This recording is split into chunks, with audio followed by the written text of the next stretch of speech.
June 1942. The Atlantic waves lapped silently against the hull of a German, spurring as it crept toward Long Island. Darkness blanketed the coastline, masking the arrival of 4 men carrying secrets that could shake the United States to its core. Underneath civilian clothes, German uniforms clung to their bodies, and every pocket bulged with stacks of American cash. Hidden in their luggage were explosives, timers, and detonators, the tools of destruction designed to cripple America's war effort. But one man, George Dash, was about to make a choice that would change history forever. As Dash stepped onto the sand, the cold night air biting at his face, he paused. He had lived in America before the war, spoke perfect English, and knew the streets, the culture, the people. Yet the moment his boots touched the soil, a weight settled on his chest. The mission was clear: sabotage factories, bridges, railroads, obliterate America from within. But looking at the other men in his team, he felt a stirring of conscience. He hadn't expected nearby. Dunes rose like darkened sentinels under the moonlight. Each step forward was a step deeper into danger. Dash knew that one wrong move could mean death, not just for him, but for millions of Americans who would never even see the threat coming. He glanced at his companions, then at the shoreline where the submarine waited silently offshore. Before moving, I want to ask you, watching this incredible story unfold, where are you watching from today? And if you haven't already, make sure to subscribe for more Untold War Secrets, that history nearly forgot. The night held a secret, a moral crossroads, and the first choice that would determine the fate of a nation.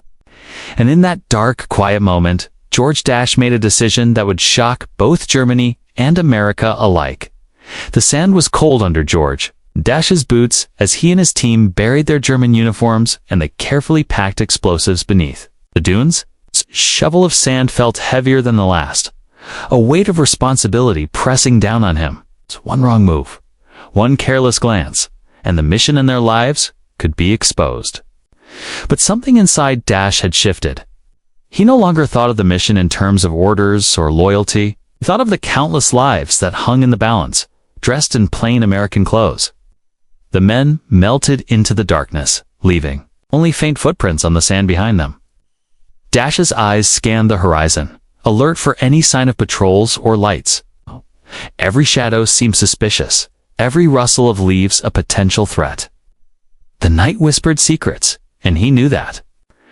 The success of the mission, and perhaps his own fate, depended on keeping calm under pressure. Their path led them to the nearest train station. The train whistle echoed in the distance, a sound both ordinary and full of meaning. Boarding the train, they mingled with unsuspecting civilians, their faces blank masks as their hearts raced. Dash's mind replayed the plan, tracing every target. Factories humming with production, bridges spanning vital routes, railroads carrying soldiers and supplies. If they succeeded, the disruption would have been catastrophic. But Dash's conscience was louder than any military directive. He began to question every step. What if someone saw them? What if the explosives were discovered prematurely? Every scenario ran through his mind, like shadows flickering on a dark wall. He felt the first true sense of fear, not for himself, but for the lives he could destroy. Meanwhile, across the dunes, a young Coast Guard officer named John Cullen patrolled the shoreline. He was alert, attentive, and unaware that danger was already among him. Dash's team passed silently near the patrol lights, hearts pounding, breaths held, praying that the night would conceal them. Inside the train, Dash stared out at the passing countryside. The urban skyline of New York City would soon appear, but with it came the looming moral decision. He could continue the mission, carry out the orders, and remain loyal to Germany, or he could act on the conscience that had awakened. In him on that beach, this was the moment where the line between hero and traitor began to blur. Every choice, every step, every heartbeat mattered. And Dash knew that the decision he made here would echo far beyond the shores of Long Island, shaping the course of history itself. The fog clung to the shoreline like a curtain, muffling the sound of the waves and hiding the night's secrets. George Dash froze when he noticed a figure moving near the dunes, a young Coast Guard officer, alert and patrolling, unaware of the danger, just steps away. Every nerve in Dash's body screamed caution. One wrong move could expose them all. Officer John Cullen squinted through the haze, detecting shadows shifting unnaturally across the sand.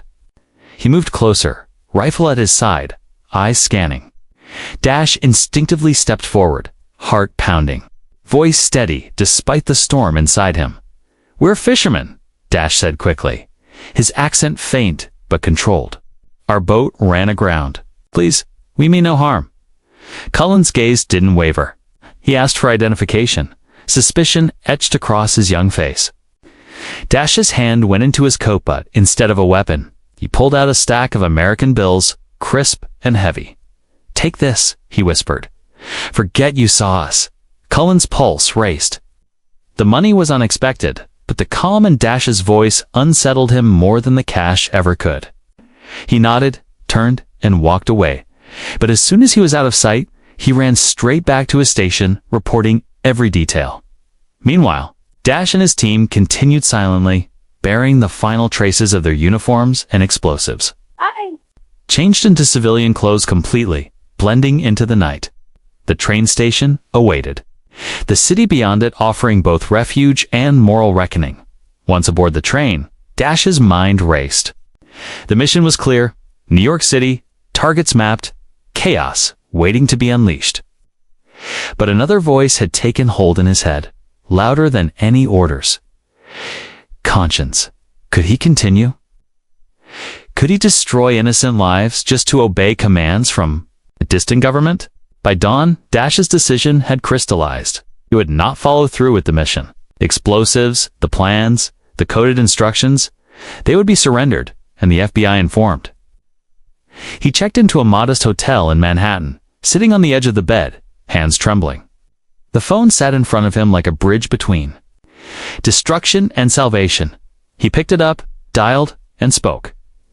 "I need to speak to J. Edgar Hoover. I'm a German spy, and I want to turn myself in." The agent on the other line laughed, thinking it a prank. Dash hung up. He tried again. Calling Washington, D.C., met with disbelief and skepticism. Yet his resolve did not waver. He packed a briefcase with $84,000 in cash evidence of the operation and set out for FBI headquarters, every step echoing the weight of the choice he had made. This was no longer just a mission. It was a battle between duty and conscience, loyalty and morality. Dash's actions in the coming hours would decide the fate of not just himself, but of America's cities, bridges, and thousands of lives. The line between hero and traitor had never been thinner, and history was about to watch him walk it. The streets of Washington, D.C. were quiet that morning, but inside FBI headquarters, tension crackled like static. George Dash walked in carrying a briefcase weighed down with evidence, stacks of cash, documents, and maps detailing the Nazi sabotage plan. Every eye turned toward him, agents exchanging uncertain glances. Who was this man, and what was he carrying? Set the briefcase on the table and opened it slowly, revealing the proof of the operation. Explosives, cash, codes, meticulous plans to cripple America's industrial backbone. "I'm a German spy," he said, voice steady despite the adrenaline rushing through him. "I want to turn myself in and stop the mission." The room went silent. Agents stared, stunned. Dash continued, giving names, the location of his teammates, and even the hiding place of the second team sent to Florida. Every detail he revealed dismantled months of Nazi planning. The FBI's disbelief slowly transformed into focused action. They now had the key to preventing catastrophe on American soil. Within 48 hours, the largest manhunt in American history began. Undercover teams moved swiftly and silently as papers, and the public remained unaware of the imminent danger, shielded from panic by the FBI's secrecy. Arnsberger was arrested in New York, quietly surrendering, while the Florida team, hiding in a hotel in Chicago, was taken into custody without a single shot fired. Dash's decision had saved thousands of lives. Factories continued to hum. With production, bridges carried supplies unscathed, and railroads connected cities uninterrupted. The sabotage mission, carefully designed to cripple the United States from within, had been completely thwarted by one man's conscience. Across the Atlantic, Hitler awaited reports of explosions and chaos, expecting America to crumble from within. Instead, there was nothing silence. The stark realization that a single defector had outmaneuvered months of careful planning. In Germany, the news was confusing, alarming, but incomplete. The mission's failure would be explained away. The shame buried deep. In Washington, the FBI and President Roosevelt weighed the next steps. The question on everyone's mind was the same. Why did Dash do it? What had driven a trained spy, loyal to Germany, to risk everything and turn himself in for the agents? Watching him, the answer was clear. Conscience. A moral compass had overridden duty. It had changed history. Dash's confession was more than a revelation. It was a warning. Enemy agents had been walking freely on American soil, and yet one man had prevented disaster. His courage, his decision to act rightly, would remain classified for weeks, hidden from the public. While America's cities continued to thrive. Unaware of how close they had come to devastation, by July 1942, the 8 German spies were brought to trial, but this was no ordinary court proceeding. Ordered personally by President Franklin D. Roosevelt, the trial was held in secrecy before a military tribunal. Every detail, from the landing on Long Island to the planned sabotage in New York and Florida, was examined behind closed doors. The nation remained unaware. Shielded from panic while justice quietly unfolded, the prosecutors laid out the evidence meticulously. The submarine landing, the explosives, the cash, and the testimony provided by George Dash. His confession had been detailed and complete, leaving little room for doubt. Each spy had been trained in Germany, carefully instructed to sabotage America's factories, bridges, and railroads. If the mission had succeeded, thousands of lives and the industrial heart of the nation would have been destroyed in less than 3 weeks. The tribunal reached its verdict. All 8 men were found guilty of espionage. The sentence for 6 of the spies was death by electric chair. Even Dash and Ernstberger were initially included, despite the fact that they had surrendered voluntarily and provided vital intelligence. Dash, sitting in his cell, was overwhelmed. He had acted to save America, yet now faced execution alongside the men he had betrayed. The irony was bitter and sharp, gnawing at his sense of justice. Then, President Roosevelt personally reviewed the case. He understood the complexity. Dash and Berger had prevented a massive attack. Their intelligence had allowed the FBI to capture the remaining spies without a single shot fired. The president made a decision that would quietly preserve history. The sentences of Dash and Berger were commuted. Dash would receive 30 years, Berger life imprisonment. The other 6 spies were executed on August 8, 1942, marking the largest mass execution for espionage in American history. The American public, once the story was later revealed, was furious. Many demanded all spies be executed without exception. Teddy Roosevelt had acted with foresight. The lives saved, the cities preserved, and the nation protected were all a result of Dash's conscience-driven actions. Without him, factories could have been destroyed, bridges collapsed, and countless Americans could have perished. This moment in history highlighted the delicate balance between justice and morality. Dash's choice had altered the course of the war. The line between hero and traitor had never been thinner. Yet his actions had proven that courage and conscience could outweigh orders, and that one individual's decision could save a nation. George Dash entered prison carrying more than just a sentence, carried the weight of history.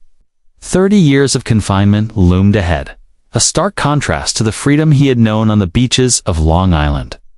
Inside the cell walls, Dash was alone, with his thoughts reflecting on the choice that had saved thousands of American lives. He knew that he had acted rightly, yet the irony was, bitter he was imprisoned alongside the consequences of loyalty and betrayal intertwined. Life behind bars was harsh. Yet, for Dash, the hardest struggle was not the chains or the cell, but the isolation from the world he had protected. News of America's continued war effort reached him, though muted and filtered. Factories operated without disruption. Trains carried troops safely, bridges remained intact, all because one man had dared to act on conscience rather than orders. Every success outside the walls was a reminder of the lives he had saved, yet also a reminder of the freedom he had forfeited in 1948. After 6 years of incarceration, President Truman granted Dash early release, but there was a condition. He would be deported to Germany and never allowed to return to America. The country he had saved would remain out of reach, a bittersweet acknowledgement of his service. Arriving in Germany, Dash faced a new battle: public opinion. The Nazi regime, which he had defied, branded him a traitor. Friends and former colleagues rejected him. Dash, the man who had prevented destruction and death on American soil, was now vilified in his homeland. Yet even in exile, Dash refused silence. He wrote letters, gave interviews, and published a memoir recounting Operation Pastorius. Every page was a testament to his conscience, a record of the events that had unfolded on that fateful June night. He argued that heroism does not always wear a medal, and that sometimes the greatest courage lies in defying orders for the greater good. Dash spent the rest of his life under this shadow of duality. In Germany, he was hated as a traitor. In America, he remained largely forgotten, a hidden hero whose actions had saved a nation. The line between hero and traitor, between justice and morality, had never been thinner. And yet, history, quietly, acknowledged the truth. George Dash's courage, conscience, and choice had prevented one of the most dangerous Nazi operations on American soil. Even decades later, as he grew older and the world moved on, Dash's thoughts returned to that beach, to the dunes, to the night when he had chosen morality over duty. It was a moment that defined him, a choice that altered the course of history, and a legacy that, while largely unrecognized, had saved countless lives. Years had passed since George Dash had been deported to Germany. The country he had saved was now distant, and the land he had once walked on freely remained a memory. In Germany, he lived quietly, yet his mind was restless. He remembered the dunes of Long Island, the cold sand under his boots, and the weight of the choice he had made in that dark June night. Every memory was a reminder that he had done what few would dare: defy orders for the greater good. Despite his exile, Dash felt compelled to tell the story. Letters to historians, interviews with journalists, eventually a memoir chronicled Operation Pastorius in painstaking detail. He wrote about the submarine surfacing off Long Island, explosives buried in sand, the tense encounter with Coast Guard John Cullen, and the decision that had ultimately saved the United States from destruction. But reception was mixed. Germany, he was branded a traitor, ostracized and despised. In America, many still did not know his story. Now those who did often saw him as a spy who should have faced the same fate as his colleagues. Yet Dash persisted. He continued to recount the truth, hoping that one day history would judge him fairly. He emphasized the moral choice, the act of conscience that had stopped a mission capable of destroying factories, bridges, and railroads. Every word was a plea for recognition, not for glory, but for the acknowledgement that one individual's courage can change the course of a nation. Back in the United States, classified documents slowly emerged, revealing glimpses of the operation and the critical role Dash had played. Scholars, historians, and the occasional news report began to piece together the story. Operation Pastorius became a symbol of the unseen battles fought during World War II, the silent heroism and the thin line between loyalty and morality. For Dash, however, the public's understanding came too late. The world had moved on. The years had passed, and the loneliness of exile had taken its toll. Yet the knowledge that he had acted rightly remained his solace. His conscience, tested in the darkness of a Long Island night, had prevailed. And in that, he found purpose. And, to you, watching this story unfold today, remember, history often hides its heroes, and bravery does not always come with recognition. One man's choice can alter the course of countless lives. Before we continue to the next chapter of Dash's life, I want to ask, where are you watching from? Deadline. If you haven't already, hit subscribe to uncover more hidden stories from History that saved nations without the world ever knowing. As the years passed, George Dash's story slowly trickled into public knowledge. Scholars uncovered declassified FBI documents. Historians pieced together reports of the failed Nazi sabotage. And articles appeared describing the extraordinary moral courage of one man who had chosen conscience over duty. Yet the tale remained paradoxical. A German spy, imprisoned and deported, now celebrated quietly as a hero by those who recognized the lives he had saved. In the United States, debates arose. Some argued that any spy deserved the harshest punishment, regardless of intentions. Others recognized the unique circumstances. Without Dash's confession, the entire sabotage mission might have succeeded. Factories could have exploded, bridges collapsed, and thousands of Americans could have died. Newspapers and historians began to call him a reluctant hero, someone whose choice had altered the course of history. Dash himself remained conflicted. While relieved that the truth had surfaced, he knew he would never return to the land he had saved.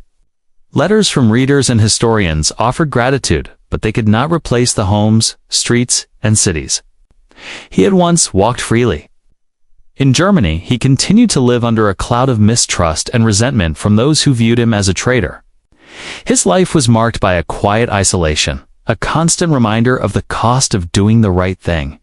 Even so, Dash continued to advocate for historical accuracy. He wrote articles, gave interviews, and corresponded with historians to ensure that the lessons of Operation Pastorius were remembered. It was not about fame or recognition. It was about acknowledging the thin line between heroism and betrayal, the importance of conscience, and the power one individual has to change the course of a nation.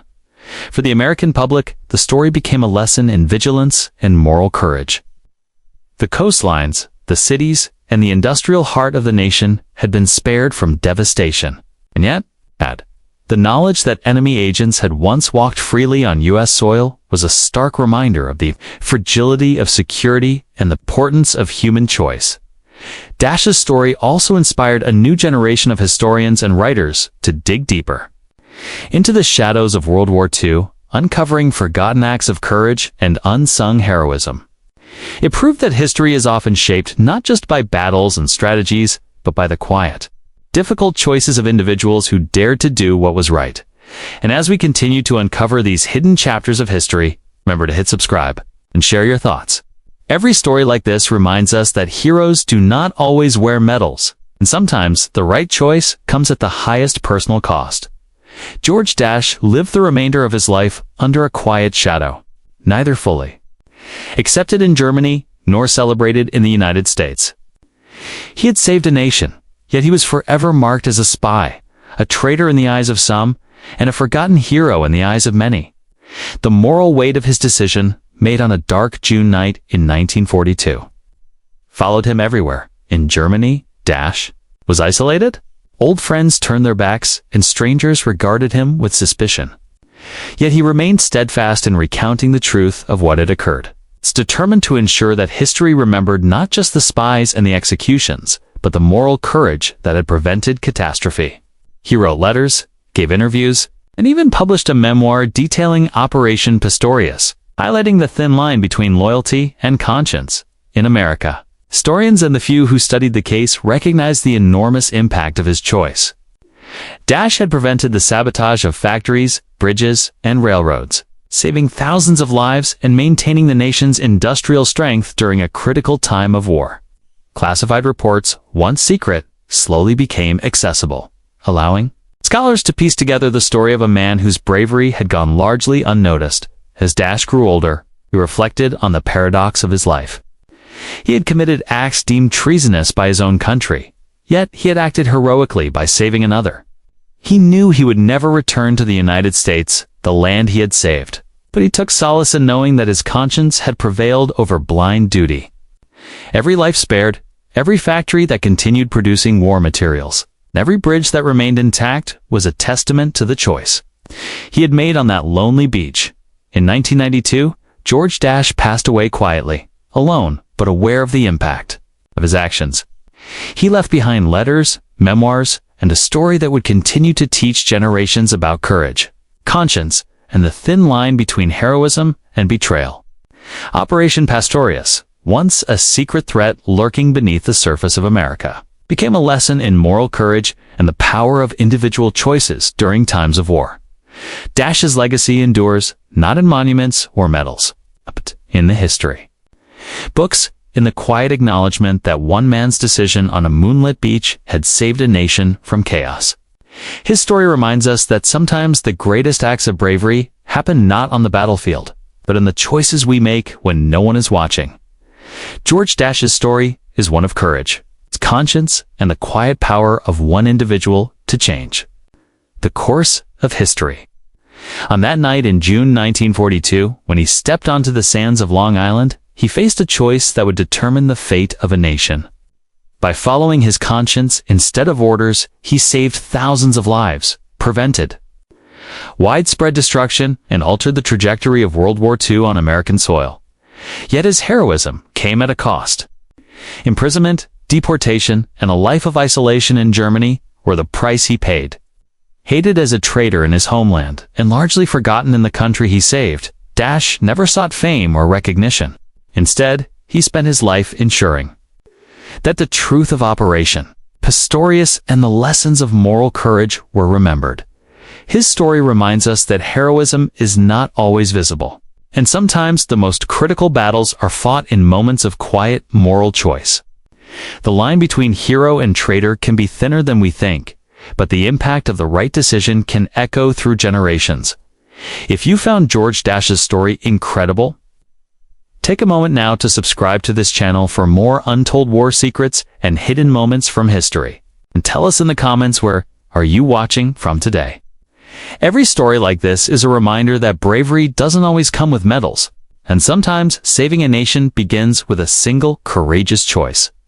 History is full of hidden truths, and George Dash's decision on that Long Island beach in 1942 is one of the most remarkable. Remember his story, honor his courage, and never underestimate the power of conscience. Ultimately, the bridge at Malmedy remained in American hands. The German offensive blunted and the morale of Curry's unit preserved. The battlefield had been changed, not by numbers, not by tanks, but by one young man whose fearlessness and tactical brilliance forced an elite SS division to hesitate. The impact was undeniable. A private had become a force multiplier, psychological weapon, and a symbol of American resilience during the darkest days of World War II. Francis Sherman. Curry's story didn't just end on the snow-choked bridge. It became a blueprint for bravery, improvisation, and the power of the individual in war. The Battle of the Bulge would rage on for weeks, but the actions of Francis Sherman Curry at Malmedy left an indelible mark on both sides of the front. 4. The Americans, his stand became a symbol of hope and resilience.